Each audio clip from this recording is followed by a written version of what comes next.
Hi everyone, it's October the 11th and I'm standing in the London borough of Islington.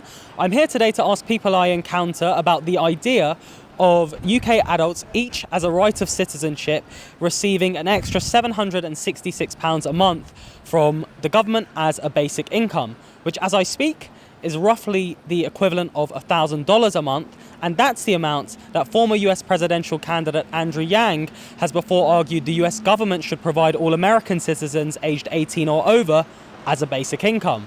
I hope you enjoyed the video, and if you do, please drop a like on it and subscribe to this channel if you haven't already. What do you do for a living? I'm on the sick at the moment. Okay. So what would you do with an extra £766 a month from the government? I'd invest it. What would you invest it in? Stock shares and bonds. I'm a carer. So what would you do with an additional £766 a month from the government? I'll do a lot, honest. Make up the rent, make up the fare, make up your bills, a lot of things. I think I'd have to, because I'm rather privileged. I'm lucky. I'd have to donate it some way, make it work for people that actually need the money. Some single parents, homeless people, and the elderly, the at-risk groups. That's how you use all the money? Yes, that's how I would use all the money. Well, basically, the money wouldn't stretch very far, but it would come in handy for certain household items and things like that. I am an actor-performer. So what would you do with an extra £766 a month from the government? I would use it to survive on because, as you know, actors and performers have been furloughed endlessly at the moment for no reason at all that we can see. If you can sit next to somebody on a plane, and I've just been in a show that just was one of the first shows back at Wembley, where we were swabbed every day and we had audiences of 400, socially distanced and safe. Why are we not doing that in the West End? I'm a teacher. So what would you do with an extra £766 a month from the government? To be honest, it's a tricky question. I'd probably end up saving it, if I'm honest. We're looking to get a house in a few years, and I think being in lockdown has made me realise how much money I spend on stuff I don't really need. So I think I'd probably save it, and then once we're out of lockdown, use it towards something a bit more sensible rather than just spending it on new clothes and little bits here and there. I think there are two avenues. One, I could start probably pampering myself with more things to purchase and, having an easier day-to-day life. That said, I would also probably invest it a little bit more, maybe in some in stock market or stuff like that. £766 is about £8,000 a year, even more. So if I leave it in the bank, I'm not going to get a penny out of it. We all know about it. So yeah, probably invest it as well. It's a good question. What would I do with that? I'd like to think that I probably would put that to some good use, but it would probably be some more time in the pub and maybe some more meals out on the regular. But I mean, that would pay a lot of my monthly costs, I guess, for living situations. So I'd be quite a lot better off for it. When you say monthly costs, could you just elaborate on that slightly? Yeah, so rent, mainly thinking rent. I've got the shared ownership, so I own 25% of a property and then I pay 75% rent on the rest. So that would go, some of the way to paying off those two costs. Do you think most men and women from London would use that money as wisely as you if they were to get it too? That's not for me to answer. Who am I to judge others and how they manage their finances? I cannot answer that. My instinct is that people would, because we're all in the same boat and we need to survive, and that is what we're not doing at the moment with everything being shut down and no proper information coming to us at all. It just depends on your circumstances. I'm sure some people would like to help out, and generally I think most people would, so they would use it wisely. No, I'm not sure about that. Why not? Because people do other things with money than the most important part. Yeah. Could you expand on that slightly? Like, I don't believe in a lot of things like drinking it out or burning it up in smoke and things like that. Depends. Well, I don't drink alcohol, which is a big issue, and drugs, that's a big issue as well. But nobody's bothered about that as long as you don't harm anybody. I think it's a tricky one. Would they spend it as wisely as me? I.e. save it? Probably not. Probably not.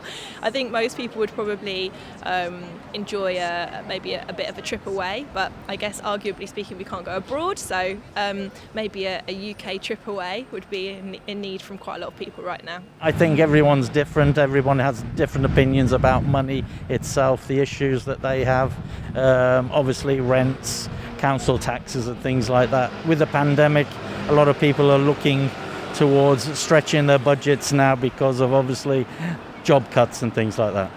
If every full-time British worker aged 18 or over were to receive this monthly £766 payment, do you think it's more likely that they'd become, broadly speaking, lazier or more productive as a result? I don't know. I think if you're talking about people that are already unemployed getting that money, it would be interesting to see. I think my gut feeling would be that they wouldn't have much motivation to work, perhaps, because things might only become a little bit easier. I don't know, it's a sticky one, but I think for people that already are earning money, I think they'd become more motivated because probably they've got some barriers removed to, maybe some stuff that's stopping them doing some of the things they want to do, like starting a small business or something they maybe can't really quite afford it at the moment, like a little bit of a passion project or something, so that could bridge the gap to doing that perhaps. Some people are real entrepreneurs and they can multiply on their money. And some would just go shopping and buy something or eat something and there it go. I would hope they become more productive, use it for further education, help their families out maybe. They've got elderly people in the household. So I'd like to go with it, making them more productive, not lazier. I don't know where £700 for every citizen of this country is going to come from. And that's on top of any other work they may do. It just sounds a bit bizarre. It's just money that's handed out from the government, apropos of nothing.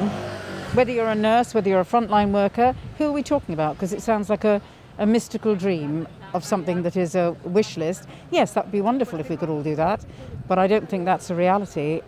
I have always worked for my living, and I'm happy. I love working, and I want to go back to work, and that's what matters, and I'd like to earn my own money. So you think this would maybe be a good idea if the government introduced it? Yeah, because of me, I could work for more.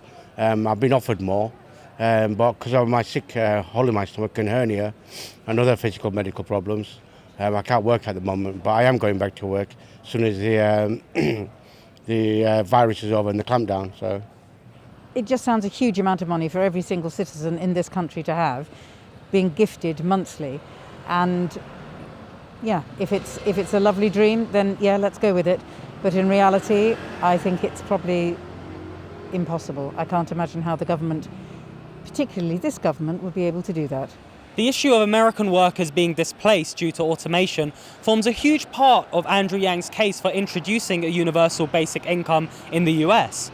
So I also want to know, what impact do people I meet here in Islington today think automation is going to have on the UK economy in years ahead? In the next 25 years, what impact do you think automation is going to have on the UK economy?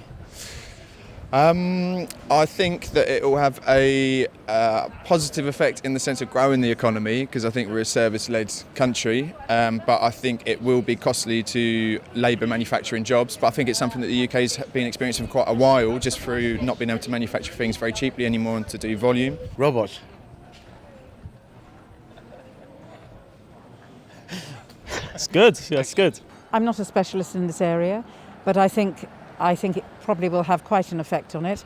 I would hate the thought of anyone doing an automated version of my job, so they can all naff off and let us do some work. Thank you. Well, basically everything will change. We're changing all the time, so the labour force itself, there'll be cutbacks and also people working from home. So automation probably could help with people working from home a little bit more than actually going out, paying first to get to the job. I think worldwide, not just in the UK economy, I think it's going to be a very deep impact. There are pros and cons for everything.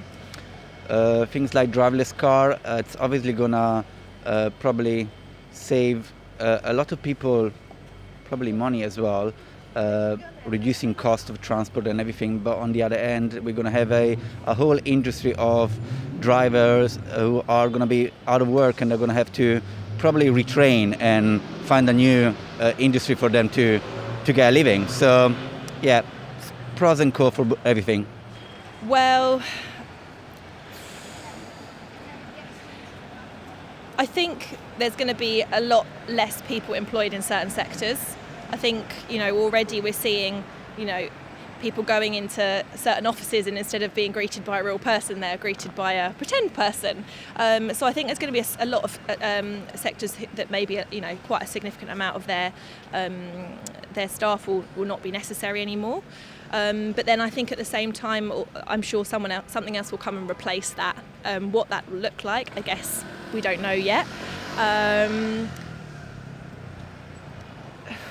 We've been service driven for quite a long time now, I think. So, I think on the whole, it will grow the economy, but no doubt there'll be, people in probably smaller parts of the country, perhaps as well outside of London, that are still doing some roles which will be overtaken by automation soon, and they maybe aren't so ready for that to move on, The robots have been gone for years and years. Robots we need, and for cars and things, like Germany, robots and saving money for companies. But there's jobs everywhere. People can get a job even now.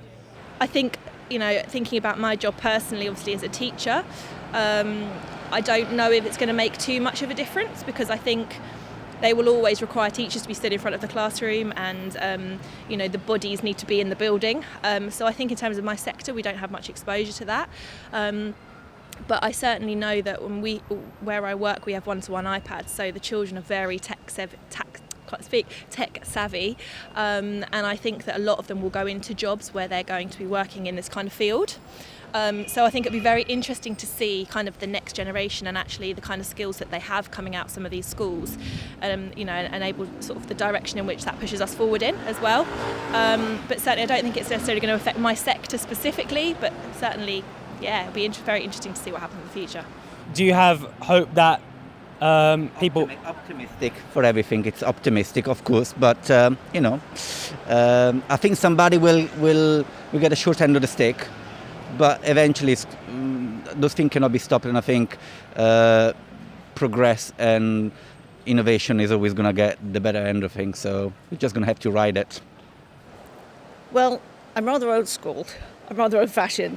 I like seeing a cashier at a supermarket. I like Uber drivers, Lyft drivers, black cabs. I'm sure it's going that way to make our lives easier, if that's such a thing. But I think interaction's important. So talk to me about that. Why do you think that personal human connection is important? Simply because some days a cashier is maybe the only person somebody speaks to. Didn't we have Mental Health Day yesterday? That, it's a big thing. So I just prefer the interaction. I mean, just standing here in the street, seeing everybody milling around, makes me happy. Do you think we've become less likely to have interactions with one another, or we're less likely to find comfort in that interaction as time's gone on, as you've grown older? Yes, I believe we are. And at the moment, I think with, particularly in the States, with the protesting, BLM, and there's too much division. So it would be nice if everybody came back together again. So automation's not my favourite thing.